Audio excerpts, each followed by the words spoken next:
Taarifa inayohusu muonekano mpya wa mwimbaji nguli wa muziki wa R&B nchini Tanzania, Juma Jux, na kupungua kwake uzito, yaani kukonda, imekuwa ikizungumzwa kwa kiasi kikubwa kwenye mitandao ya kijamii. Mijadala iliyochochewa na picha na video zilizosambaa zikimuonyesha Jux akiwa na mkewe Priscilla Ojo kwenye matukio mbalimbali, akiwemo kwenye sherehe nchini Nigeria, ambapo mwili wake ulionekana kupungua na kuwa mwembamba zaidi ukilinganisha na alivyokuwa awali. Hali hii ilisababisha mashabiki wengi kuanza kutoa maoni mbalimbali, huku wengine wakiunda neno lenye utani la Free Juma Jux, wakidai huenda msanii huyo anapitia changamoto za kifamilia au maisha mapya ya ndoa yaliyobadili mfumo wake wa maisha. Wengine walihusisha kukonda huko na majukumu au gharama za maisha.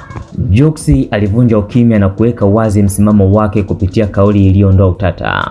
Jux alisema kuwa anafurahia muonekano wake wa sasa na hana mpango wowote wa kuongeza uzito. Alisema wazi, najipenda hivi nilivyo sasa, sitaki kuwa mnene, sitaki tumbo langu liwe kubwa, sitaki kuwa vile.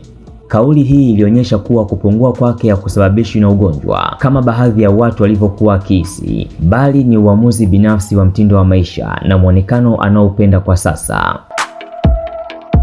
Mitazamo ya mashabiki imejigawa katika makundi mawili. Kundi la kwanza linamuunga mkono na kuona kuwa ni jambo la kawaida kwa mtu kuchagua muonekano anaotaka, hasa ikizingatiwa kuwa wasanii wengi hupenda kuweka miili yao fulani, yaani fiti, kwa ajili ya mitindo na kazi zao za burudani. Kundi la pili lilikuwa na wasiwasi likiamini kuwa mabadiliko ya ghafla ya mwili yanaweza kuwa ishara ya jambo fulani, ingawa mwenyewe ametoa ufafanuzi unaofunga ukurasa huo.